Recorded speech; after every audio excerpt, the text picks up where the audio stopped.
একজন সাধারণ বিদাতি যে নিজে আটরসি যায়,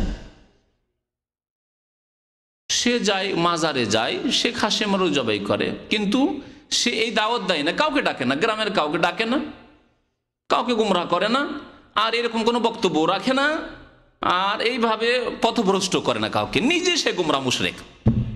এই একজন লোক। আর আরেকজন লোক আছে বাংলাদেশের বড় বক্তা, বাংলাদেশে একজন বড় পীর। সে বলে আল্লাহকে পেতে হলে কোনো মাস সাদেকিন, সাদেকিন মানে পীর, পীর ধরতে হবে। এই হাজার হাজার লক্ষ লক্ষ লোকের মাহফিলে ইজতেমাতে বক্তব্য করছে। কার দ্বারা বেশি ক্ষতি? হ্যাঁ, যে লোক হাজার হাজার লোকের সামনে কথা বলছে, আর তার কথায় অনেকেই মানে ভাবছে যে সব কথা ইসলামের কথা, আল্লাহ রসুলের কথা, আর শুনে হাজার হাজার লোক গুমরাহ হচ্ছে। ইব্রাহিম আলাইহিসসালাতু সালাম তাই বলেছিলেন। এর আগে যখন দেখলেন যে বাবা আজর মুশরিক, সে নিজের হাতে মূর্তি তৈরি করছে আর তৈরি করে বিক্রি করছে, এই হচ্ছে পেটের ব্যবসা তার। বড় আফসোসের সাথে আল্লাহর কাছে দোয়া করেন, আল্লাহ রব্বে ইন্নাহুন্না আদলালনা কাসীরাম মিনান নাস, হে আল্লাহ এই মূর্তি আর এই মূর্তি পূজকরা আদলালনা কাসীরাম মিনান নাস, অসংখ্য মানুষকে গুমরাহ করেছে, অসংখ্য মানুষকে পথভ্রষ্ট করেছে। কত লোক ছিল, তারা সাদা সিধা লোক ছিল, আল্লাহকে পেতে চায়, কিন্তু তাদেরকে ভুল বুঝিয়ে দিয়েছে আল্লাহকে পেতে হলে প্রতিমা পূজা করতে হবে, লক্ষ্মী সরস্বতী কালিমার পূজা করতে হবে।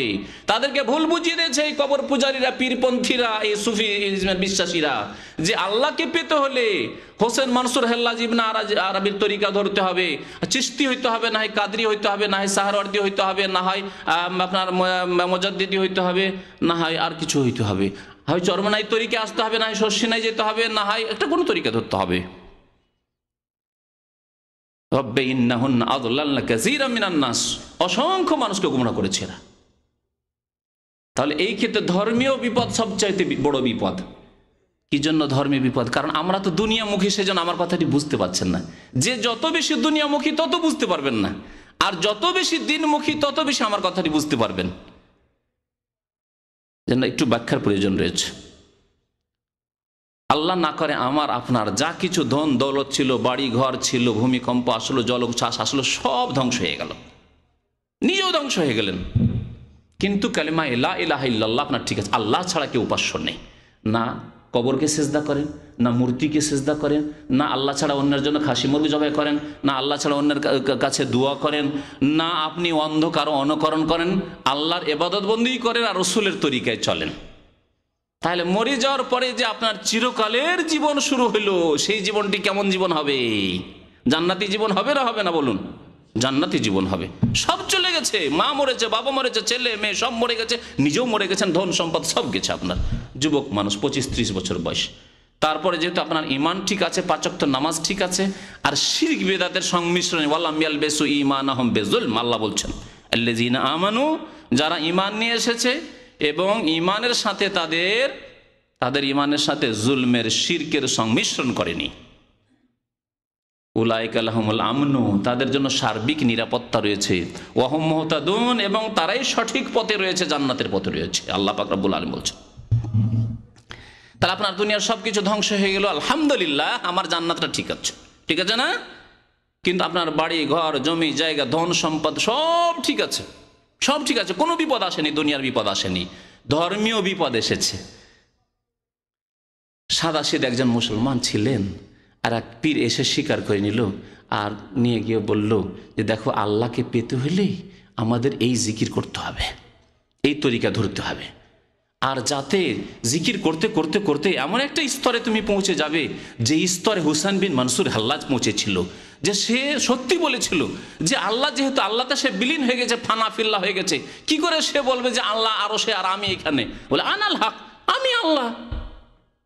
তুমি ওই রকমই আল্লাহর ওলি কামেল হয়ে যাবে। 5 মিনিটের মধ্যে আপনার ইমানকে হরণ করে চিরকালের জাহান্নামে নিয়ে চলে গেল। দুনিয়ার পাকা বাড়ি থেকে গেল, ধন দৌলত জমি জায়গা জমিদারি সব থেকে গেল, বাড়ি গাড়ি নারী সব থেকে গেল, কোনো বিপদ দুনিয়ার আসেনি, কিন্তু ইমানের বিপদ আসলো 5 মিনিটের মধ্যে আপনার ইমান কেড়ে নিয়ে চলে গেল। কত বড় বিপদ আসলো! মরে যাওয়ার পরে মরতে হবে আপনাকেও। আজকে বিপদে মরলেন না আপনি দুনিয়ার, কিন্তু বার্ধক্যের মতো একদিন মরতেই হবে। 60-70 বছর, 80 বছর, একদিন মরতে হবে, সবাইকে মরতে হবে। আল্লাহর নবী দুনিয়া থেকে চলে গেছেন, সাহাবায়ে কেরামরা দুনিয়া থেকে চলে গেছেন, আম্বিয়া কেরাম তার আগে সবাই দুনিয়া থেকে চলে গেছেন, কেউ পৃথিবীতে না থেকেছে না থাকবে। কুল্লু মান আলাইহা ফান ওয়া ইয়াবকা ওয়াজহু রাব্বিকা যুল জালালি ওয়াল ইকরাম। আল্লাহ পাক রব্বুল আলামিনের সত্তা জাত ছাড়া পৃথিবীতে আর কিছুই থাকতে আসেনি। মরতে হবে একদিন, আজকে মরেন আর কালকে মরেন। হ্যাঁ, তাহলে সেখানে কি হবে? যেখানে খালেদিনা ফিহা আবাদা, চিরকাল থাকতে হবে। আপনার ঈমান হরণ করে নিল, শেষখানে আপনি এই ইয়াকিন নিয়ে মরলেন, এই বিশ্বাস নিয়ে যে আনাল হক, আমিও মানসুর হাল্লাজের মতো আনাল হক ফানা ফিল্লাহ হয়ে গেছি। ওয়াহাদাতুল ওজুদ, পৃথিবীর সব কিছুই হচ্ছে এক। আল্লাহ আর মাবুদ আর আব্দ, বান্দা আর মাবুদ সব কিছু এক হয়ে যায় যখন আল্লাহকে পেয়ে যায় তখন। তাহলে বলুন আপনি কোথায় যাবেন? জান্নাতে যেতে পারবেন না চিরকালের জাহান্নাম? ইন্নাল্লাযীনা কাফারু মিন আহলিল কিতাব, যারা কুফরি করলো, ওয়াল মুশরিকিনা, যারা শিরিক করলো, বলে যে আনাল হক, আমি আল্লাহ, মুশরিক, বরং বড় মুশরিক, ফিরআউনের মতো মুশরিক। যে ফিরআউন বলেছেন আনা রাব্বুকুমুল আ'লা, আর হোসেন বিন মানসুর হাল্লাজ বলেছেন আনাল হক। পার্থক্য আছে দুই কথায়, কোনো পার্থক্য নেই। কিন্তু বাংলাদেশের এক অলিপুরি বিদাতি আছে, সে বক্তব্যে বলছে যে না, দুটো কথায় পার্থক্য আছে। তার এক ক্যাসেট এসছে আমার কাছে, বলছে দুটো কথায় পার্থক্য আছে। ফিরআউন আনাল হক বলে জাহান্নামী, আনা রাব্বুকুমুল আ'লা বলে জাহান্নামী হয়েছে, আর হুসেন বিন মানসুর হাল্লাজ নাকি আনাল হক বলে আল্লাহর বড় ওলি হয়েছে। আউযু বিল্লাহ। এই শিক্ষা যদি এত বড় বাংলাদেশের লোকেরা, এত বড় আলেম তাদেরকে মনে করে, তারা যদি এই কথা বলে, তাহলে কোনখানে গিয়ে আপনি হেদায়েত পাবেন? তাহলে হেদায়েত খুব মূল্যবান জিনিস। সঠিক পথ, রাসূলের পথ পাওয়া, মিল্লাতে রাসূলুল্লাহ পাওয়া খুব কঠিন জিনিস, খুব মূল্যবান জিনিস। একে খুঁজতে হবে, সন্ধান করতে হবে। এর জন্য আল্লাহ যে বিবেক বুদ্ধি দিয়েছে তাকে কাজে লাগাইতে হবে, পরিশ্রম করতে হবে। ওয়াল্লাযীনা জাহাদু ফিনা, পাবেন না এই কথা নয়, আল্লাহ বলছেন পাবেন। ওয়াল্লাযীনা জাহাদু ফিনা, আমাকে পাওয়ার জন্য যারা প্রচেষ্টা চালাবে, মেহনত করবে, লানাহদিয়ান্নাহুম সুবুলানা, অবশ্যই আমি তাকে রাস্তা দেখাবো, অবশ্যই আমি তাকে রাস্তা দেখাবো। কিন্তু আল্লাহকে পাওয়ার জন্য রাস্তা খুঁজতে হবে, আর আল্লাহকে পাওয়ার জন্য আল্লাহ রাসূল পাঠিয়েছেন, রাসূলের মাধ্যমে পেতে হবে, রাসূলের রাস্তা ধরতে হবে। রাসূলের ইবাদত করার জন্য আল্লাহ রাসূলকে পাঠাননি, রাসূলকে সেজদা করার জন্য পাঠাননি।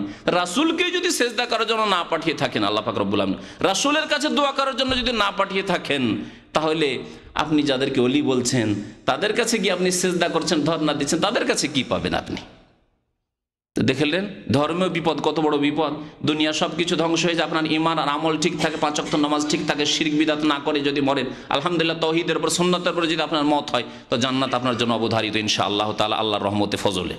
পক্ষান্তরে যদি দুনিয়ার সব কিছুই থাকে আর খুব আপনার রাজকীয়ভাবে আপনাকে দাফন করা হইল, কিন্তু আপনি ঈমান হারিয়ে ফেলেছেন, শিরক বিদআতে ডুবে গেছেন, তাহলে লাইন আশরাকতা লা ইয়াহবাতান্না আমালুকা ওয়া লা তাকুনান্না মিনাল খাসিরিন, ক্ষতিগ্রস্ত হয়ে চিরকালের জাহান্নামে চলে যাবে। আল্লাহু আকবার। তো দেখুন, মুসলিমদেরকে খারাপ কাজের পরিণতি সম্পর্কে সাবধান করা এবং উপদেশ দেওয়া, এটি কয়েকভাবে হইতে পারে, একটি ক্ষেত্রে না, কয়েকভাবে হইতে পারে। মুহাদ্দিসিন কিরামরা যদি তারা না বলতেন যে বর্ণনাকারীগুলি ছিল তাদের মধ্যে কে সত্য, কে নির্ভরশীল, কার স্মৃতি শক্তি মজবুত আর কার স্মৃতি শক্তি ভালো নয়, কে মিথ্যা কথা বলতো, তাহলে সহিহ জয়ীফ জাল হাদিস জানার আমাদের কাছে কোনো উপায় ছিল না। কারণ আজকে থেকে 1200 বছর 1300 বছর আগে ওই বর্ণনাকারীরা মারা গেছে, তাদের জীবনী সম্পর্কে জানার কোনো সূত্র আছে যদি মুহাদ্দিসরা না বলতেন? বড় বড় কিতাব লিখেছেন এই জন্য আইম্মায়ে কেরামরা।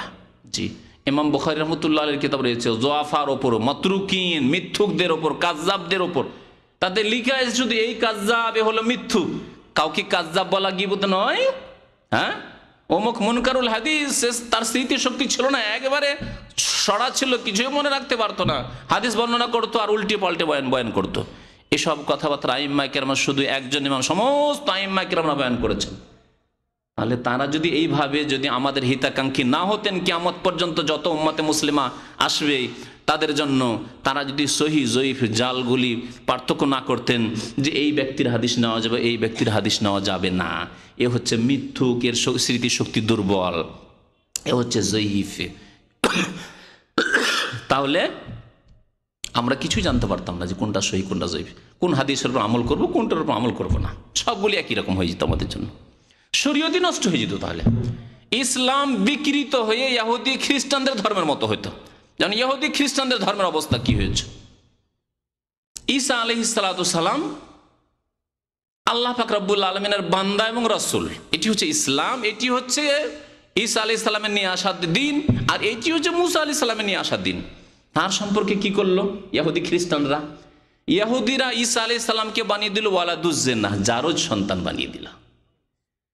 তাদের ধর্ম হচ্ছে যে ঈসা আলাইহিস সালাম আল্লাহর সৎ বান্দা এবং রাসূল, কিন্তু ইহুদিরা কি বানিয়ে দিল? ইহুদিদের কিতাবে রয়েছে যে ঈসা হচ্ছে কি ওয়ালাদুজ জিনা, জারজ সন্তান, তার মা জিনা করেছে তারপরে তার জন্ম হয়েছে।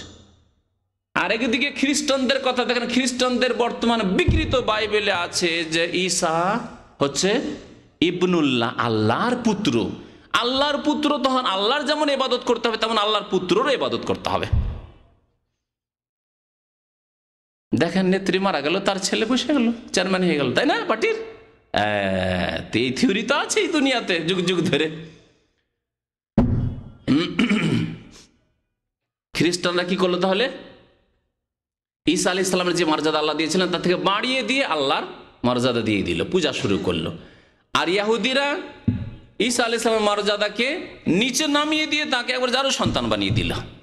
আর আমরা মুসলিম, উম্মতে মুসলিম মধ্যপন্থী, আমরা মানহানিও করি না আর বাড়াতে বাড়িতে আল্লাহর পর্যায়ে পৌঁছি না, বলি ইন্নাহু আব্দুল্লাহ ওয়া রাসূলুহু, ঈসা আলাইহিস সালাম আল্লাহর বান্দা এবং রাসূল।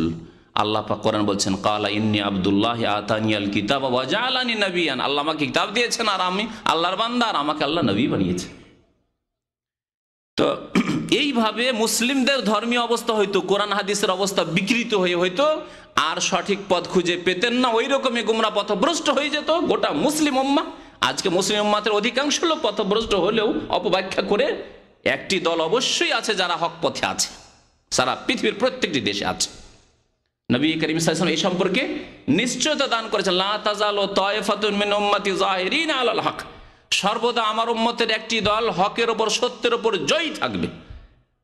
শুধু সত্যের ওপরই বলেননি, যাহিরিনা বলেছেন, জয়ী থাকবে সত্যের ওপর। লা ইয়াদুররুহুম মান খাযালাহুম, যারা তাদেরকে অপদস্থ করতে চাইবে তারা তাদের কোনো ক্ষতি করতে পারবে না, তাদের বিগড়াতে পারবে না, তাদের বাঁকা করতে পারবে না, হাত্তা তাকুমাস সাআহ, কিয়ামত পর্যন্ত। নবী করিম সাল্লাল্লাহু আলাইহি ওয়াসাল্লাম তাহলে নিশ্চয়তা দিয়েছেন যে একটি হকপন্থী মুসলিমদের মধ্যে থাকবে, কিন্তু ইহুদি খ্রিস্টানদের মধ্যে হকপন্থী থাকবে এ কথা বলা হয়নি। তাই তারা গুমরাহ হয়েছে, এইদিকে একদল গিয়ে গুমরাহ হয়েছে খ্রিস্টান, আর ইহুদিরা এইদিকে গুমরাহ হয়েছে। ঈসা আলাইহিস সালাম সম্পর্কে এই যে গুমরাহ হয়ে গেছে, তখন আল্লাহ পাক রব্বুল আলামিন তাদের এই গুমরাহির পাপে মুহাম্মদ রাসূলুল্লাহ সাল্লাল্লাহু আলাইহি ওয়াসাল্লামের তরিকার হিদায়াত দিলেন না, তাদেরকে তৌফিক হলো না তাদের। তো একটি ক্ষেত্রে বলছেন যে মুহাদ্দিসিনে কেরামরা যে হাদিস সম্পর্কে আলোচনা করতে গিয়ে হাদিসের বর্ণনাকারীদের সম্পর্কে বলেছেন, হাদিসের বর্ণনা এবং সাক্ষ্য প্রমাণের ব্যাপারে যেসব ব্যক্তির দোষ ত্রুটি আছে যাচাই করে তা বলে দেয়া মুহাদ্দিসিনা করেছেন। এখানে একটি ঘটনা মনে আসলো, ভারতে একজন রতন বলে একটা লোক ছিল, আমরা বাংলাতে রতন বলি, আরবিতে রাতান। এই রতন নবী করিম সাল্লাল্লাহু আলাইহি ওয়াসাল্লামের প্রায় 600-700 বছর পরে তার জন্ম হয় ভারতে। সে এক নতুন কথা আবিষ্কার করলো। কি আবিষ্কার করলো? বললেন আমি মুহাম্মদ রাসূলুল্লাহর সাহাবী, জাতিতে হিন্দু, আর জন্ম হচ্ছে আল্লাহ রসুলের কতদিন পরে, প্রায় 600-700 বছর পরে। আর সে বলল যে আমার বয়স অনেক, আমি খুব মুরব্বী লোক, আর আমি আল্লাহ রসুলকে দেখেছি, মুহাম্মদ সাল্লাল্লাহু আলাইহি ওয়াসাল্লামকে, তার মানে সাহাবী। তে সোহবতের দাবি করলো। অনেকে নবুয়তের দাবি করে, মুসাইলামা কাজ্জাব, আসওয়াদ আনাসি, মির্জা গোলাম আহমদ কাদিয়ানি, তারপর বাংলাদেশে নাকি একটা নবী এখন না, এতে ইন্দোনেশিয়াতে বর্তমানে এক নবী দাবি করে আছে। তারপরে কেউ মেহেদি দাবি করছে, কেউ কি দাবি করছে, এটা তো আছে বাংলাদেশে মনে হয় এরকম একটা ঘটনা শুনলাম, হ্যাঁ মেহেদি। তো যাই হোক এইসব হইতে থাকবে, কিন্তু সাহাবী হওয়ার একটা ঘটনা, সাহাবী হওয়ার মিথ্যা দাবি এই রতন, ইন্ডিয়ান রতন, হিন্দি রতন, এই দাবি করেছিল হাফেজ ইবনে হাজার রহমতুল্লাহ আলাইহি, যাকে খাতেমাতুল হুফাজ, হাফেজদের সর্বশেষ হাফেজ মুহাদ্দিস বলা হয়।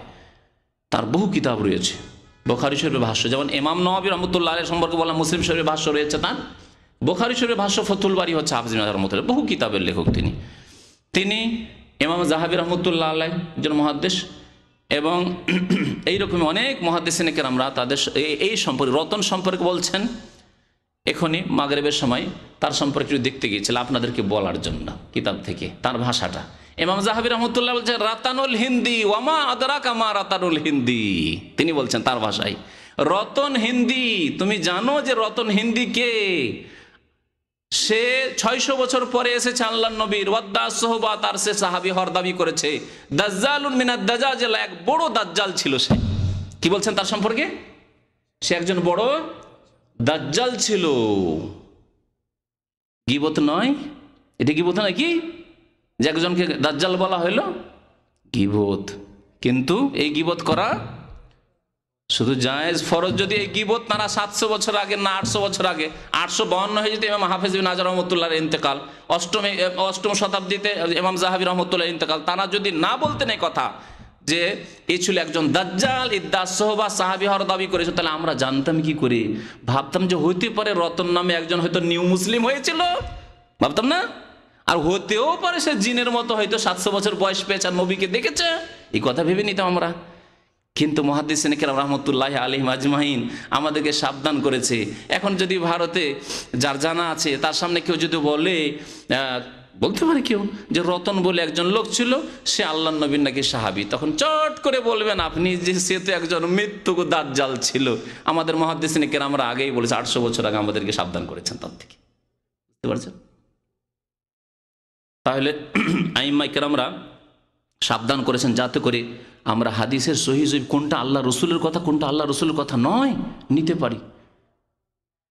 একটি জাল হাদিস আছে শোনাই, যদি জাল সহির পার্থক্য না করে দিতেন মুহাদ্দিসিনে কেরামরা এইভাবে, তাহলে আমরা বুঝতে পারতাম না। একটি জাল হাদিসে কি আছে জানেন? যখন তোমরা বড় কঠিন সমস্যায় পড়বে আর এই সমস্যা থেকে কোনো উদ্ধারের রাস্তা পাচ্ছ না, তখন ফাস্তাইনু বিআহলিল কবুর, তখন কবরবাসীর কাছে সাহায্য কামনা করিও, তখন কবরবাসীর কাছে সাহায্য কামনা করি। বলুন এই জাল হাদিস 18 সিরা জানবে তাহলে তো কবর পূজা ছাড়বে। হ্যাঁ, ফুরফুরারা, মাঝভান্ডারীরা, শাহজালালরা, এরা যতগুলি মাজার রয়েছে ভারত, পাকিস্তান, বাংলাদেশে, তারা জাল আর সহিহ জয়ীফের পার্থক্য জানবে, জানার চেষ্টা করে, বললে জিনা জাহাদু ফিনা, প্রচেষ্টা চালাবে, তাহলেই তো হবে। মুহাদ্দিসিনে কেরামরা সতর্ক করে দিয়েছেন যে এটি মওযু, মিথ্যুকদের এই কথা, এটি আল্লাহ রসুলের কথা নয়। যে বড় মুসিবতে পড়লে তোমরা কবরওয়ালার কাছে, মৃতর কাছে, অসহায়ের কাছে সাহায্য চাইবে না, হাইয়ুল কাইয়ুমের কাছে সাহায্য চাইবে। আল্লাহু লা ইলাহা ইল্লা হুয়াল হাইয়ুল কাইয়ুম, তার কাছে সাহায্য চাইতে হবে।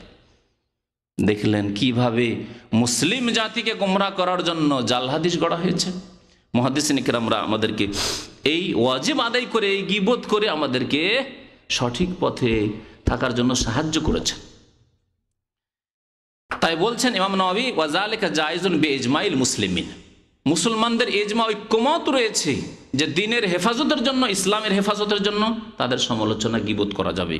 শুধু জায়েজ নয়, বাল ওয়াজিবুন লিল হাজা, যখন প্রয়োজন হবে তখন ফরজ হয়ে যাবে, তা ফরজ ওয়াজিব হয়ে যাবে। তখন দেখছেন যে আপনি সতর্ক না করলে আর কোনো আলেম নেই, আপনাকে সতর্ক, আপনার গ্রামে, আপনার এলাকা, অত্র অঞ্চলে কোনো আলেম, সুন্নতের অনুসারী আলেম পাচ্ছেন না। আপনি যদি সতর্ক না করেন দেশবাসীকে, একজন বড় পীর সাহেব এসছে, বলছেন ভাইরা আমার আপনারা মিলাদ করেন, মহব্বতের সাথে মিলাদ করেন, উঠেন একটু ক্যাম্প করেন, নবী সাহেব হাজির হয়ে গেছেন, এই বক্তব্য করছে এই মুশরিক। আর সেই সময় যদি আপনি জাতিকে সাবধান না করেন, আপনার গ্রামবাসীকে, এলাকাবাসীকে, তাহলে করবে কি? তাহলে আপনার উপর ফরজ হয়ে গেছে এখন সতর্ক, খবরদার, এরা বিদাতি, নবী চলে এসেছেন, এই আকীদা শিরকি কুফরি আকীদা, আল্লাহ ছাড়া কেউ হাজির নাজির না। সতর্ক করতে হবে আপনাকে। বল ওয়াজিবুল লিল হাজা, প্রয়োজনের সময় ওয়াজিব হয়ে যাবে। কিন্তু যখন দেখবেন যে না মাশাআল্লাহ আমাদের মাঝে আমাদের শেখই আছেন, তখন আপনার জন্য ফরজে কিফায়া, আপনি না করলে আমি আছি, বা আরো কেউ আছে, আপনার চাইতে বেশি জ্ঞানীরা আছে, আরো 10 জন আছে, হ্যাঁ 2-4 জন করলেই হয় অন্যায়ের প্রতিবাদ। জি, এইরকমই বলছেন যে গীবত করা যাবে কোন ক্ষেত্রে? অমিনহা আল মুশাওয়ারা ফি মুসাহারাতি ইনসানিন আও মুশারাকাতি আও ইদাই আও মুআমালাতি, নবীর কিতাব থেকে পড়ছি, রিয়াজুস সালিহিন থেকে। পরামর্শ দেওয়া কোন ক্ষেত্রে? আপনার কাছে কেউ পরামর্শ চেয়েছে কোনো লোকের বিয়ের ব্যাপারে, বিয়ের ব্যাপারে আপনার কাছে পরামর্শ চেয়েছে, আপনি এখন কি করবেন? আপনার কাছে একজন পরামর্শ চাইছে, এখানে বিশেষ করে এখানে হয়, কারণ দেশে কার বাড়ি কোথায়, কোন ডিস্ট্রিক্টে একটা ছেলে ভালো লাগলো, রুস্তম সাহেবের বিয়ে দেবেন মনে করেন, জানি না বিয়ে হয়ে গেছে ওনার, যাই হোক বিয়ে দেবেন মনে করেন, উনি বিয়ে করতে চেয়েছেন, আর একজনের বোনকে পাইগাম দিয়েছে, ওই আমাকে জিজ্ঞেস করছে, শেখ আপনি তো জানেন, কারণ রুস্তম ভাই তো এখানে অনেকদিন থেকে আসে, আপনি ভালো করে জানেন, তার সম্পর্কে কিছু বলবেন কি? আমি জানি তার মধ্যে দোষ ত্রুটি আছে, তার একটা স্ত্রী আছে, এটা দোষ নয় শরীয়তে, কিন্তু জানিয়ে দেওয়া জরুরি, তাই না? যে বোন দেবে সে জেনে শুনে দেবে, আপনি বিয়ে করুন কিন্তু ধোকা দিও না, কারণ অনেকে ধোকা দিয়ে বিয়ে করে না, এক ডিস্ট্রিক্ট থেকে এক ডিস্ট্রিক্টে চলে গেল, আর আমাদের দেশে মেয়ে তো সস্তা, খোঁজ খবর নিল তার বাড়িতে কি আছে না আছে, বললো যে আমার বিয়ে শাদী হয়নি, বিয়ে শাদী হয়নি বলে 3টে-4টে বিয়ে করে গেছে, অনেক লম্পট লোক এইভাবে 3টে-4টে, একটা চিটাগাঙে, একটা খুলনাতে, একটা সিলেটে, একটা কোথায় বিয়ে করে গেছে, মিথ্যা বলে না, সত্য বলে বিয়ে করেন, আমার বিয়ে হয়েছে, ছেলে মেয়ে আছে, আমি দ্বিতীয় বিয়ে করতে চাই, আপনাদের ইচ্ছা হলে দেন, হয়ে গেল, ঝামেলা শেষ। যেমন ব্যবসা বাণিজ্যের ক্ষেত্রে মিথ্যা বলা যায় না, তেমন বিয়ে শাদীর ক্ষেত্রে। আর ও বলেছে যে না আমার বিয়ে শাদী হয়নি, আমি বিয়ে করবো আপনার বোনকে, আমাকে জিজ্ঞেস করছেন, আমি তো জানি যে ওর 2টা ছেলে আছে, তাহলে এখন আমি কি লুকিয়ে রাখবো নাকি? না বলতে হবে? বলা জায়েজ না ওয়াজিব? না জায়েজ নয়? গিবত তো করলাম, যে মিথ্যুক, আমি জানি ওর 2টো ছেলে আছে, বলবো না? একেবারে বলবো বাল হুয়া কাযাবুন মুতাযাওয়িজুন, হ্যাঁ মিথ্যুক, ও তো বিবাহিত, তারপর ওর ছেলে মেয়ে, লাহু আওলাদ, ছেলে মেয়ে আছে, বলবো না? বলা ওয়াজিব, ফরজ। এছাড়াও যদি তার মধ্যে চরিত্র দোষ থাকে, আকীদায় দোষ আছে, বলবো ভাই এখনো হেদায়েত হয়নি, সে এখনো নামাজ ঠিক করে পড়ে না, 4 ওয়াক্ত নামাজ পড়ে, বলবো না? বলতে হবে, কারণ আপনি নামাজি ছেলে খুঁজছেন, আপনি ভালো ছেলে খুঁজছেন, আপনি একজন মুসলিম হিসাবে আপনি মুসলিমকে দিতে চাইছেন। তো এইভাবে বলছেন লেখক বিবাহ শাদীর ক্ষেত্রে, এইরকমই পাত্রীর ক্ষেত্রে, মেয়ের মধ্যে কোনো দোষ আছে, আর আমাকে জিজ্ঞেস করলেন, আমি লুকিয়ে রেখে দিলাম, জায়েজ নয় লুকিয়ে রাখা, আইব দোষ ত্রুটি বলে দিতে হবে। ভাই আপনি যখন জিজ্ঞেস করলেন, নবী সাল্লাল্লাহু আলাইহি ওয়াসাল্লাম বলছে আল মুস্তাশার ও মুতামানুন, যার কাছে পরামর্শ চাওয়া হবে সেই ব্যক্তি আমানতদার হইতে হবে, মুতামান, আমানতদার হইতে হবে। যেমন আমানত আপনার কাছে 10,000 টাকা রাখা হয়েছে, 10,000 টাকা আপনাকে ফিরিয়ে দিতে হবে, ঘাটতি করে দেবেন যে আমার কাছে রেখেছি তার কিছু টাকা নেবো না, যা রাখা হয়েছে তাই আপনাকে ফিরিয়ে দিতে হবে। ঠিকই তেমনই আপনাকে যখন জিজ্ঞাসা করা হয়েছে যেই রকম দোষ ত্রুটি আছে ভালো মন্দ, তা বলতে হবে নাকি। তারপরে কোনো বিষয়ে অংশীদার হওয়ার ব্যাপারে, দুইজনে ব্যবসা করতে চাইছেন, ভাই অমুকের সাথে ব্যবসা করতে চাইছি, লোকটি কেমন, বলে দিতে হবে যদি দোষ ত্রুটি জানা থাকে। তাহলে আমানত ও লেনদেনের ব্যাপারে, আমানতের ক্ষেত্রে ধার দেওয়া নেওয়ার ব্যাপারে, আদান প্রদানের ক্ষেত্রে, অন্য পক্ষের কিংবা কাউকে প্রতিবেশী বানানোর ব্যাপারে, একসাথে দুইজনে পাশাপাশি জমি কিনতে চাইছেন, আমরা দেশে গিয়ে একই জায়গায় বাড়ি, উত্তরাতে বাড়ি বাঁধবো, আমরা একসাথে জমি কিনবো, তাহলে প্রতিবেশী আপনার ভালো হইতে হবে। আপনি আমার কাছে পরামর্শ চাইছেন না, আমাকে বলে দিতে হবে যে না এর ভাষা খুব খারাপ, যদি ভাষা খারাপ থাকে বলে দিতে হবে, কর্কশ ভাষী অথবা অত্যন্ত লোভী, আইল চাপাচাপি শুরু করে দিবে আপনার কাছে, বলতে হবে। তাহলে এরকম যদি হয়, খোঁজ খবর নেওয়া ইত্যাদি আছে। এসব ক্ষেত্রে পরামর্শদাতার কর্তব্য হলো তথ্য গোপন না করা, বরং নসিহতের নিয়তে খারাপ দিকগুলি উল্লেখ করা উচিত, খারাপ দিকগুলি বলে দিতে হবে। আরেকটি ক্ষেত্র অমিনহা, 3 নম্বর ক্ষেত্র। কিসের 3 নম্বর ক্ষেত্র? ওই চতুর্থটি, যে মুসলিম জাতিকে অনিষ্ট থেকে বাঁচানো। অনিষ্ট থেকে বাঁচালেন আপনি, হাদিস সহিহ জয়ীফ এইসব ক্ষেত্রে মুহাদ্দিসিন যা করেছেন। তারপরে ব্যবসা বাণিজ্য বিবাহ শাদীর ক্ষেত্রে 2য় ক্ষেত্র হলো। 3য় ক্ষেত্র হচ্ছে যখন কোনো ফিকহ অর্জনকারীকে দেখে যে সে জ্ঞান অর্জনের জন্য কোনো বিদাতি কিংবা ফাসিকের কাছে আসা যাওয়া করছে। আপনি ইসলাম শিখতে যাচ্ছেন, কোরআন পড়তে জানেন না, কোরআন শিখতে যাচ্ছেন, কিন্তু একজন পীর ভক্তর কাছে কোরআন শেখার জন্য যাচ্ছেন। আমাকে জিজ্ঞেস করলেন যে হুজুর অমুকের কাছে আমি কোরআন, অমুক হাফেজের কাছে কোরআন শিখছি, আর হাফেজ এত গুণা বিদাতপন্থী যে বলেন না না সৌদি আরবে এসছো রিয়াল নিয়ে যাও, কিন্তু এখানকার দিন নিয়ে যাবে না, এখানকার পড়াশোনা করবে না। তাহলে আপনাকে সতর্ক করতে হবে না? হবে না, কারণ আগুনের পাশে থাকলে আগুন লাগবেই। আপনি বিদাতির পাশে উঠা বসা করবেন, তার কাছে কোরআন শিখবেন, আপনাকে তার বিদাতের আগুন দিয়ে পুড়িয়ে দেবে, জ্বালিয়ে দেবে আপনাকে। সতর্ক করতে হবে। আর যদি এর চাইতে বড় হয় বক্তা হয়, হাজার হাজার লোক বক্তব্য শুনছে, পীর হয়, হ্যাঁ বিদাতি হয়। আর পীর মানে বিদাতি, পীর মানে হেদায়েতি হয় না। সাবধান, শুনে রাখুন ভালো করে। পীর মানে যে বিদাতি, এ কথা আপনাদের সামনে এই বছরে আল্লাহ সহি সালামত রাখলে এই 2-4 সপ্তাহের মধ্যে প্রমাণ করব। যাদেরকে হক্কানি পীর বাংলাদেশে বলা হয়, ভারতে বলা হয়, তাদের অবস্থা কি, তাদের অবস্থা কি। এই জন্য ভূমিকা স্বরূপই বলছি যে তাদের আমরা হারাম গীবত করি না, বরং আল্লাহ যা আমাদের জন্য ওয়াজিব করেছেন যে মানুষকে সতর্ক করতে হবে, তাদের দিন হরণ করে নিচ্ছে, তাদের দিন ধর্ম নষ্ট করে দিচ্ছে, তাদেরকে শিরকের পথে নিয়ে গিয়ে চিরকালে জাহান্নামী বানিয়ে দেবে। সেই জন্যই আপনাদেরকে সতর্ক করতে চাই। ব্যক্তি ক্ষেত্রে, হ্যাঁ শোনেন একটি কথা ভালো করে বলি, ব্যক্তি জীবনে যদি কারো দোষ থাকে, যেই দোষের কারণে আপনার ক্ষতি করেন না, সেটা আমার জন্য বলা জায়েজ হবে না, বলার দরকার নেই আমার। যেমন বলছি, বাংলাদেশের এক পীরের ইন্টারনেটে এসেছে, আমার কাছে আছে, ওর কপি আছে। ইন্টারনেটে এসেছে তার সৎ ভাইদের সাথে আমল তুমুল লড়াইয়ের ঝগড়া, যে সেই পীরে তার ধন সম্পদ সব নিয়ে গেছে সৎ ভাইদের। আর তার বাবার যে ছোট স্ত্রী ছিল, ছোট স্ত্রীর উপরে জুলুম অত্যাচার করেছে, মানে ছোট মায়ের উপরে জুলুম অত্যাচার করেছে, আর যে ছোট সৎ ভাইরা ছিল ছোট, তাদের উপরে জুলুম অত্যাচার করে সবগুলি নিয়ে গেছে। এরই তার ব্যক্তি জীবনের দোষ। এই জন্য নাম বললাম না, এই জন্য নাম বললাম না। কিন্তু ধর্মীয় ব্যাপার, কারণ এই ক্ষেত্রে আপনি ওর কাছ থেকে এটা নেবেন না যে ও সৎ ভাইয়ের উপরে জুলুম করেছে আমি জুলুম করব, ও সৎ মায়ের উপরে জুলুম করেছে আমি জুলুম করবো, এটা তার কাছ থেকে নেবেন না আপনি। কারণ আপনি জানেন যেগুলি হারাম কাজ, পীরে করুক আর আলেমে করুক আর হুজুরে করুক আর যেই করুক সেই করুক, হারাম কাজ।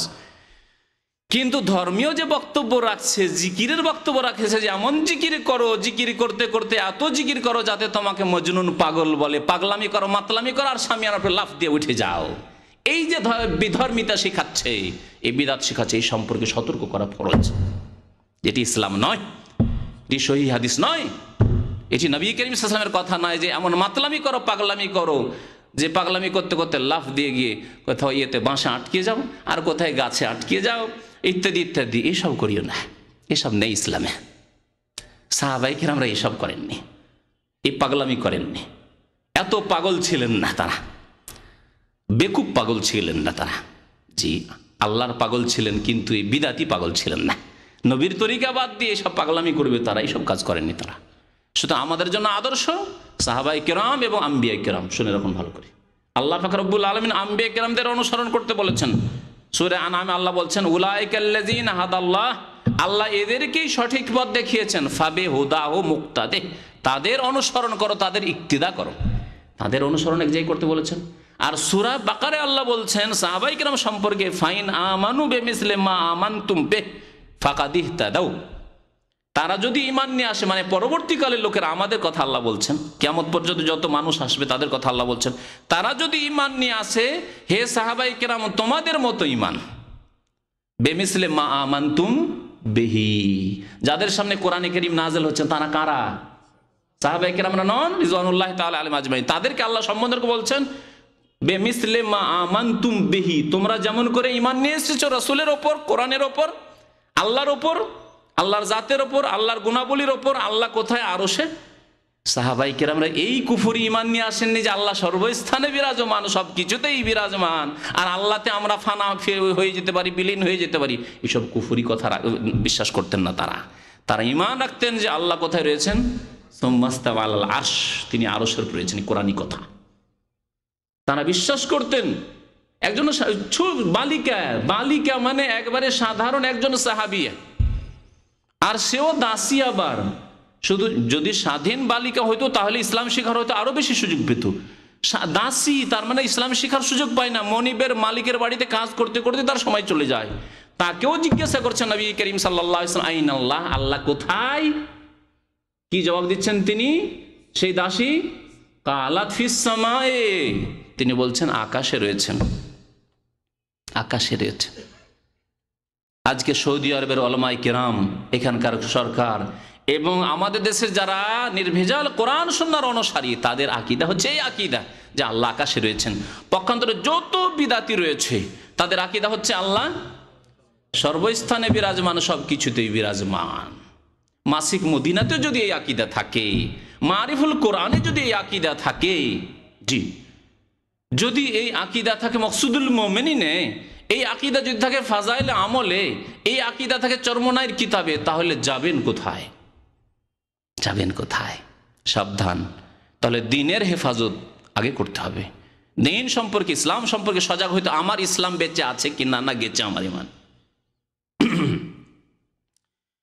তাই বলছেন যে এজারা আমতাফাক্কিহান, একজন ছাত্র ইয়াতারাদ্দাদু ইলা মুবতাদিন, বিদাতি আলেমের কাছে যাচ্ছে, বিদাতি ওয়াজ মাহফিলে যাচ্ছে, বিদাতি মাদ্রাসায় যাচ্ছে, বিদাতি প্রতিষ্ঠানে যাচ্ছে, বিদাতি হুজুরের কাছে কোরআন শিখতে যাচ্ছে, তাফসীর শিখতে যাচ্ছে, আও ফাসিকিন, অথবা ফাসিকের কাছে যাচ্ছে, নাস্তিক, ইউনিভার্সিটিতে পড়ছে, এমন শিক্ষকের পিছনে পিছনে ঘুরছে যে নাস্তিক, যে হচ্ছে ইসলামের শত্রু, যে হচ্ছে ধর্মনিরপেক্ষতায় বিশ্বাসী, হ্যাঁ, যে আল্লাহদ্রোহী, যে ইসলামের বিরুদ্ধে বলে, অথবা ইসলামের বিরুদ্ধে সে ষড়যন্ত্র করে ইত্যাদি, অথবা ইসলামে বিশ্বাসী করে না, আল্লাহ বিশ্বাসী নয়, এদের কাছে তাহলে শিক্ষা নেওয়া জায়েজ নয়, কারণ ইমানের বিপদ আছে। আপনি সব সময় ওস্তাদের সামনে, শিক্ষকের সামনে দুর্বল বিদ্যার দিক দিয়ে। আপনি এমএ ডিগ্রি নিতে যাচ্ছেন, অনার্স করতে যাচ্ছেন এমন শিক্ষকের কাছে যে আল্লাহ বিশ্বাসী নয়, বাংলা এমএ করতে গিয়ে বা ইংলিশে এমএ করতে গিয়ে বা অন্য কিছু করতে গিয়ে, তাহলে আপনার জন্য বিপদ। তাহলে এইরকম শিক্ষকের কাছে শিক্ষা নেওয়া যাবে না। হ্যাঁ, মুসলিম শিক্ষক খুঁজেন আপনি, এমন ইউনিভার্সিটিতে আপনি পড়াশোনা করেন, যদি পড়াশোনা করতে হয় যেখানে মুসলিম রয়েছে, যারা আল্লাহ এক, আল্লাহ বিশ্বাসী, রাসূলে বিশ্বাসী, আখিরাতে পরকালে বিশ্বাসী।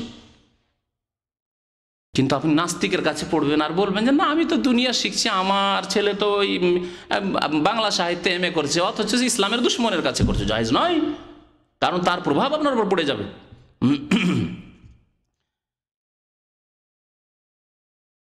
ইয়াখুযু আনহুল ইলম, তার কাছ থেকে ইলম শিখে, ওয়া খাফা আন ইয়াতাযাররাল মুতাফাক্কিহ, আশঙ্কা হচ্ছে যে গুমরাহ করে দিবে কে। এরা যদি ওয়াজ মাহফিলে বিদাতীদের যায়, পীরদের যায়, তাহলে পথভ্রষ্ট হয়ে যাবে। ফাআলাইহি নাসিয়াতু বিবায়ানি হালিহি, তার অবস্থা বর্ণনা করে দিতে হবে। তার হিতাকাঙ্ক্ষী হওয়া হচ্ছে তার অবস্থা বর্ণনা করা যায়। দেখো তোমার এই পীরের কাছে যাচ্ছ, তুমি যে আলেমের কাছে যাচ্ছ, এরা হচ্ছে বিদাতি, এদের ম্যাগাজিন পত্রিকা বিদাতি, এদের লিখা তাফসীর বিদাতি, এদের ব্যাখ্যা ইসলামের ব্যাখ্যা হচ্ছে বিদাতি ব্যাখ্যা, বলে দিতে হবে। একটি শর্তের সাথে, আইয়াকসিদা আন-নাসিহা, উদ্দেশ্য হচ্ছে সংশোধন করা আর হিতাকাঙ্ক্ষী হওয়া।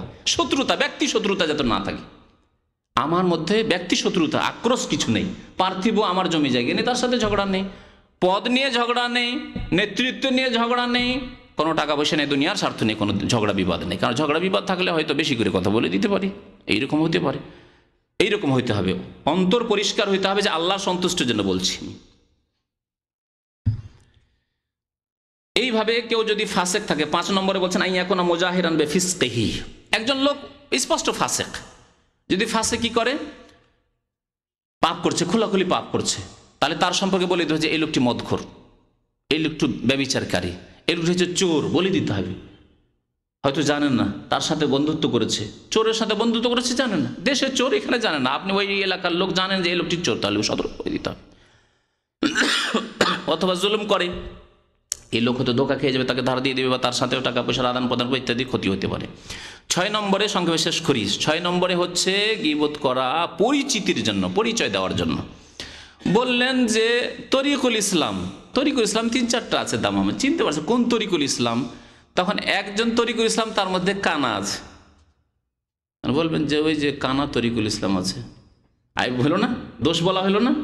বা অত খোড়া আছে, ল্যাংড়া, বলছে ওই যে অমুক ল্যাংড়া, অমুক খোড়া, খোড়া তরিকুল ইসলাম, খোড়া আবদুল্লাহ, বলা যাবে না, বলা যাবে না।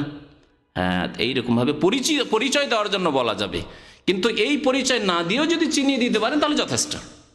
অমুক ডিস্ট্রিক্টের বললেন, হয়তো পাবনার বললেন, ঢাকার বললেন, যে ওতে চিনে নিল যে যথেষ্ট। যদি না চিনতে পারে তাহলে বলা যাবে যে খোড়া বলা যাবে, কানা বলা যাবে, বন্ধ বলা যাবে, হাত ভাঙা বলা যাবে, ইত্যাদি, টুন্ডা বলা যাবে, পরিচয় দেওয়ার জন্য বলা যাবে। আত-তারিফ ফাইদা কানাল ইনসানু মারুফান বিলাকাবিন, যেমন আমাস, মুহাদ্দিসিনদের মধ্যে একজন আমাস ছিলেন, তার চোখ উঠেছিল, হ্যাঁ, কানা। আরাজ, খোড়া। আসাম মানে বধির, কানে শুনতো না, বইরা। ওয়াল আমা, চোখের অন্ধ।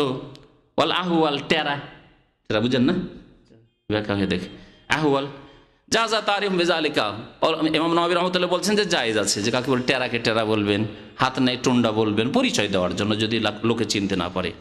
ফাহাযিহি সিত্তাতু আসবাবিন, এই 6টি কারণে গীবত করা যাবে। যাকারাহাল উলামা, ও উলামায়ে কেরামরা তা উল্লেখ করেছেন কিতাবে। ওয়া আকসারুহা মুজমাউন আলাইহি, আর প্রায়গুলির উপরে ইজমা রয়েছে, ইখতিলাফ নেই।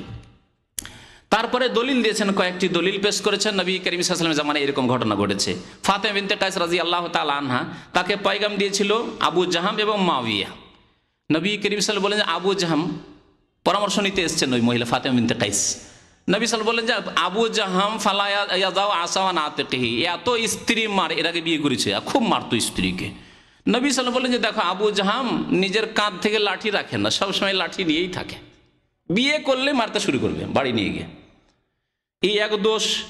মুয়াবিয়া যিনি, আল্লাহু আকবার, আল্লাহ কি করতে পারেন, যেই মুয়াবিয়াকে আল্লাহ পাক রব্বুল আলামিন রাষ্ট্রপ্রধান খলিফাতুল মুসলিমিন বানিয়ে দেন, সেই মুয়াবিয়া আল্লাহর নবী যখন এই ঘটনা বলেন হিজরতের প্রথম দিকে, বলছেন ফাসলুকুন লামাল, ওকে বিয়ে করবে, ও তো ফকির, ওর বাড়িতে কিছুই নেই, খাবার নেই, কি খাওয়াবে তোমাকে? আল্লাহ কোথায় পৌঁছে দিতে পারেন মানুষকে। সলুকুল লামাল, ওর কাছে পয়সা নেই, তাহলে কাকে বিয়ে করবে? ওয়ালাকিন ইনকেহি ওসামা, যাও ওসামা যে আছে যায়েদ বিন হারেসার ছেলে, আমার নাতি, ওই যে নবী সাল্লাল্লাহু আলাইহি সাল্লাম যে ছেলে বানিয়েছিলেন ওই যায়েদ বিন হারেসা, তার ছেলে, তাকে বিয়ে করে নাও। ওসামা দেখতে পারে কালো চুকচুকি আফ্রিকানদের মতো। ফাতেমা বলছে আমার রুচি হচ্ছিল না বিয়ে করার জন্য, রুচি হচ্ছে না, বারবার নবী সাল্লাল্লাহু বলছেন না তুমি ওসামাকে বিয়ে করো, ওসামাকে বিয়ে করো। ভাবলাম যে আল্লাহ নবীর কথা, একদিকে কালো রুচি হয় না, আরেকদিকে নবীর কথা, কোনটা নি, এই চিন্তায় পরেশান। তারপর বলছেন যে চিন্তা করলাম যা কালো কালো যা আছে আল্লাহ নবী বলছেন, আমি কবুল করে নিলাম। ইয়া রাসূলুল্লাহ বিয়ে পড়িয়ে দেন, আমি ওসামাকে বিয়ে করবো, ঠিক আছে। ফাজালা ফিহি খায়রান কাসীরা, আল্লাহ আমাকে তাতে অনেক মঙ্গল দান করলেন, সুবহানাল্লাহ। নবীর উপদেশ মোতাবেক চললে দুনিয়া আখিরাত সব ক্ষেত্রে ফায়দা রয়েছে, সব ক্ষেত্রে ফায়দা রয়েছে। ওয়া ইউতিল্লাহ ওয়া রাসূলাহু ফাকাদ ফাজা ফাওজান আযীমা, যারা আল্লাহ এবং রাসূলের আনুগত্য করবে, রাসূলের কথা মানবে, সেই ব্যক্তি দুনিয়া আখিরাত সব সময় বড় কামিয়াব হবে, সফলতা হাসিল করবে। আল্লাহ যেন আমাদেরকে তৌফিক দান করেন, নবী করিম সাল্লাল্লাহু আলাইহি ওয়াসাল্লামের তরিকায় চলার যেন তৌফিক দান করেন, সুন্নত মোতাবেক আমাদেরকে চলার তৌফিক দান করেন, বিদআত থেকে আমাদেরকে বেঁচে থাকার যেন তৌফিক দান করেন। আল্লাহ রাব্বুল আলামিন আমাদের গুনাহ খাতা যেন মাফ করে দেন। আল্লাহ পাক রব্বুল আলামিন আমাদেরকে দ্বীনের খেদমতে যেন তৌফিক দান করেন, ব্যক্তি স্বার্থের ঊর্ধ্বে আমাদেরকে চলার যেন তৌফিক দান করেন, ব্যক্তি স্বার্থের ওপরে যেন ইসলামের স্বার্থকে, ঈমানের স্বার্থকে, দ্বীনের স্বার্থকে রাখার তৌফিক দান করেন। আল্লাহ আমার সবার অন্তরে যেন ইখলাস দান করেন। আমাদের যেসব ভাইরা অসুস্থ রয়েছেন তাদেরকে সুস্থতা দান করেন। যেসব ভাইদের আত্মীয় স্বজন অসুস্থ রয়েছে, বালা মুসিবত বিপদে রয়েছে, আল্লাহ যেন বালা মুসিবত বিপদ আপদ দূর করে দেন। যারা ইন্তেকাল করেছেন আল্লাহ তাদেরকে যেন জান্নাতবাসী করেন। যেসব ভাইরা হজ করেছেন তাদের হজ যেন কবুল করেন। যেসব ভাইরা হজ এখনও করতে পারেনি আল্লাহ যেন তাদেরকে হজ ফরজ আদায় করার তৌফিক দান করেন। আল্লাহ আমাদেরকে 5 ওয়াক্ত নামাজ কায়েম করার তৌফিক দান করেন। বিশেষ করে ফজর নামাজ আমাদেরকে জামাত সহকারে আল্লাহ কায়েম করার তৌফিক যেন দান করেন। হারাম থেকে, পাপ থেকে, অন্যায় কাজ থেকে বেঁচে থাকার আল্লাহ যেন তৌফিক দান করেন। আল্লাহ দুনিয়াতেও সুখী করেন, আখিরাতেও যেন সুখী করেন, জাহান্নামের আযাব থেকে যেন মুক্তি দান করেন। রব্বানা আতিনা ফিদ দুনিয়া হাসানা ওয়া ফিল আখিরাতি হাসানা ওয়া কিনা আযাবান নার। সাল্লাল্লাহু আলা নবিয়িনা মুহাম্মদ ওয়া আলা আলিহি ওয়া সাহবিহি আজমাইন।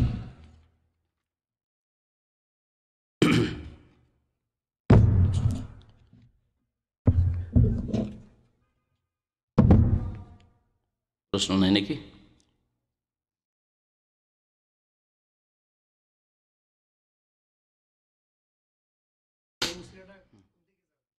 ওসিলা মানে নৈকট্য, ওসিলার অপব্যাখ্যা করে। দেখেন ইহুদি খ্রিস্টানরা তাদের ধর্মকেই পরিবর্তন করে বিকৃত করে দিয়েছে, আর বিদাতি আলেমরা কোরআন এবং হাদিসের অপব্যাখ্যা করেছে জনসাধারণকে কানাকা হাইকোর্ট দেখাবার জন্য। কানাকা হাইকোর্ট দেখিয়েছে, কথা বুঝতে পেরেছেন? গুমরাহ করেছে এদেরকে। আল্লাহ বলছেন ইয়া আইয়ুহাল্লাযীনা আমানুত্তাকুল্লাহ, হে ঈমানদার মানুষেরা আল্লাহকে ভয় করো আর আল্লাহর নৈকট্য সন্ধান করো। ওসিলা মানে আল কুরবাহ, আরবি ভাষার পণ্ডিতরা ওসিলা মানে আল কুরবা বলেছে। যে কোনো ডিকশনারি কিতাব খোলেন, তফসিরের মধ্যে হাদিস দিয়ে তফসির হচ্ছে ইবনে কাসির, বাংলায় অনুবাদ হয়ে গেছে বাংলাদেশে, তা পড়ে দেখুন। যদি তাদের ধোকাবাজিকে যাচাই করতে চান তাহলে তফসির ইবনে কাসির পড়ুন, যার সম্পর্কে কোনো দ্বিমত না। আজকে থেকে 700-800 বছর আগে তফসির লেখা হয়েছে, তফসির ইবনে কাসির আরবিতে লেখা হয়েছে। তফসির ইবনে কাসিরে রয়েছে আল কুরবাহ, আল্লাহর নৈকট্য সন্ধান করো। এখানে কি পীর সন্ধান করো? পীর কি নৈকট্য নাকি? আল্লাহর নৈকট্যের যেগুলি মাধ্যম রয়েছে, নৈকট্যের মাধ্যম হচ্ছে 5 ওয়াক্ত নামাজ সুন্দর করে পড়া, নৈকট্যের মাধ্যম হচ্ছে ফরজ ওয়াজিব আদায় করার পরে সুন্নত নফল আদায় করা, দিনে রাত্রে 12 রাকাত সুন্নতে রাতে বা পড়া, তাহাজ্জুদের নামাজ পড়া, ইশরাক পড়া, চাশতের নামাজ পড়া, মাসে 3টে রোজা রাখা, সোমবার বৃহস্পতিবার রোজা রাখা, আরাফার রোজা রাখা, এই মহরম সামনে আসছে, মহরমে 9-10 তারিখে রোজা রাখা ইত্যাদি। এগুলি হচ্ছে এইভাবে জাকাত দেওয়া, দান খয়রাত করা, বেশি বেশি দান খয়রাত করা, মসজিদ কায়েম করা, মাদ্রাসার খেদমত করা, ইসলামিক শিক্ষার ইসলামী দাওয়াতের খেদমত করা, এগুলি সব হচ্ছে আল্লাহর নৈকট্য লাভ। তারপর আল্লাহর নৈকট্য লাভের মধ্যে মানুষের হক, মাতা পিতার হক আদায় করা, মাতা পিতার খোঁজ খবর নেওয়া, মাতা পিতার চিকিৎসা করা, মাতা পিতার খরচ বহন করা। আপনার অন্য ভাইরা দেয় না, আপনি কখনোই কথা বলবেন আমার অন্য ভাই দেয় না, আমি কেন দেবো? আপনি আল্লাহর নৈকট্য লাভ করবেন আপনার মা বাবার খেদমত করে। সে অন্য করলো না আপনার ভাইরা, সেটা কেন দেখবেন আপনি? এইভাবে নৈকট্য লাভ করা। নৈকট্য লাভ মানে পীর ধরা নয়। নৈকট্য লাভ মানে আল্লাহ শ্রীর কথা বলেছে, ইন্নাল্লাযীনা আমানু ওয়া আমিলুস সালিহাত, ঈমান সুন্দর করা আর নেক আমল করা, সৎকর্মশীল হওয়া। সৎকর্মশীল হন, এই হচ্ছে আল্লাহর নৈকট্য লাভ করা। ওয়াবতাগু ইলাইহির ওসিলা। আর এর জন্য আল্লাহ বলেছেন ওয়াজাহিদু ফি সাবিলিহি, প্রচেষ্টা চালাও। তাহলে মেহনত লাগবে, আপনাকে তাহাজ্জুদের জন্য উঠতে কষ্ট লাগবে, মেহনত লাগবে। ফজরে ঘুম ভাঙাইতে, আপনার কম্বলের তলা থেকে ফজরে জাগতে বড়ই কষ্ট লাগবে। অ্যালার্ম বাজছে, বিরক্ত করছে, আপনি বন্ধ করে দিচ্ছেন, আবার শুয়েছেন, না দূরে রাখেন, কষ্ট লাগছে। জি, রোজা রাখতে কষ্ট লাগছে, কিসে কষ্ট লাগে না? পকেট থেকে বেশি পয়সা দিতে অনেক সময় বখিলি চিন্তা না চলে আসছে, অনেক সময় চিন্তা করছেন টাকা পয়সা এত দান করে দেবো, তা ছেলে মেয়ে আছে, ভবিষ্যৎ বিয়ে শাদী ইত্যাদি আছে, এইসব চিন্তা আসছে না, ওর বিরুদ্ধে জিহাদ করতে হবে। জাহিদু ফি সাবিলিহি, এক্ষেত্রে প্রচেষ্টা চালাইতে হবে। তো এইভাবে আল্লাহ পাক রব্বুল আলামিনের নৈকট্য লাভ করতে হবে। আর এর মানে ওসিলা মানে কোনো ব্যক্তি ধরা নয়, না কোনো আলেম ধরা আর না কোনো পীর ধরা। জি, নবীর তরিকায় চলা আর ঈমান এবং সৎ আমল করা, এই হচ্ছে ওসিলা।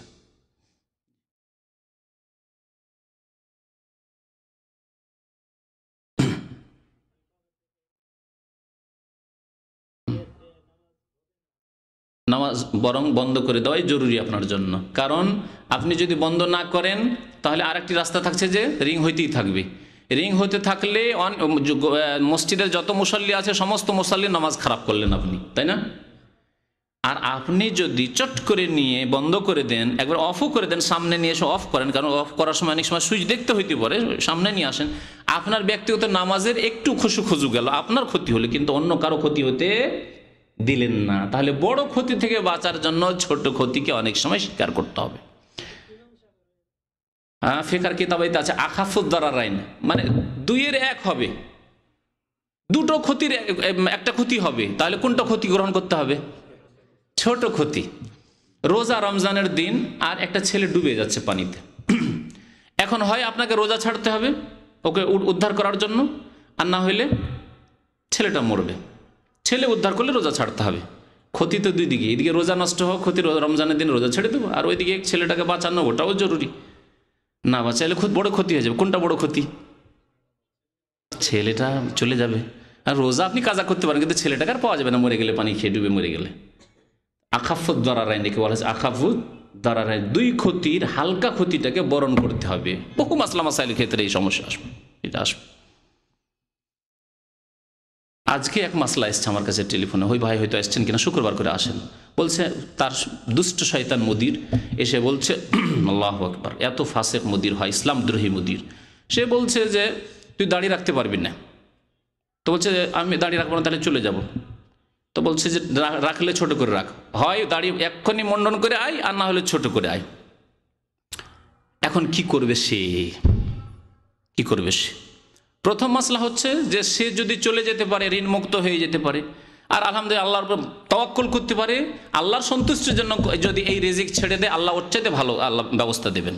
এই ঈমান ইয়াকিন যদি মজবুত থাকে তাহলে চলে যাক, আর ঋণ মুক্ত হয়ে গেছে, কারণ 1.5-2 লাখ টাকা হয়তো খরচ করে এসছে সে, ঋণ মুক্ত, ঋণের বোঝা আছে, দেশে গিয়ে ঋণ আমার পরিশোধ করার কোনো উপায় নেই, ভিটে মাটি বিক্রি করে দিতে হবে, এই অবস্থা অনেকের এরকম আছে। তাহলে তাকে আখাফুদ দারারাইন, একটা হচ্ছে মুন্ডন করা, এটা হচ্ছে বেশি ক্ষতি, একটা হচ্ছে একটু দাড়ি ছোট করা। তাহলে আপাতত হালকা ক্ষতিটাকে বরণ করে নিয়ে 2-4 মাস থেকে আমার ঋণটা কোন রকম পরিশোধ করি, তারপরে এই শয়তানকে মাস সালাম, ইসলামিক সালাম নয়, মানে ওর ছাড়ো, একে ছেড়ে তালাক দিয়ে যাও, তাই না? কথা হচ্ছে যে এইরকম শরীয়তে বহু মাসলা মাসাইল আসবে, যেসব কাওয়ায়েদ রয়েছে ফিকার, তো এইরকমই আপনার এই ব্যাপারটি।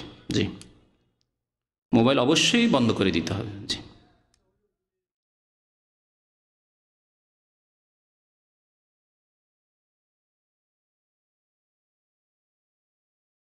হাত তুলে দোয়া করা যেহেতু নবী সাল্লাল্লাহু আলাইহি ওয়াসাল্লামের প্রমাণ নেই পানি চাওয়া ছাড়া, বৃষ্টি যাওয়ার সময় হাত তুলেছেন, যেমন জুমার খুতবায় এসে বুখারী শরীফ হাদিস আছে, এক সাহাবী বলে, ইয়া রাসূলুল্লাহ, ওয়ানা বৃষ্টির জন্য সব মরে ধ্বংস হয়ে গেল, ছাগল গরু এই উঁট সব ধ্বংস হয়ে গেল, বাড়িঘর সব ধ্বংস হয়ে গেল, না খেয়ে আমরা মরে গেলাম। তখন নবী সাল্লাল্লাহু আলাইহি ওয়াসাল্লাম হাত তুলে বললেন, আল্লাহ মাসকিনা, আল্লাহ মাসকিনা।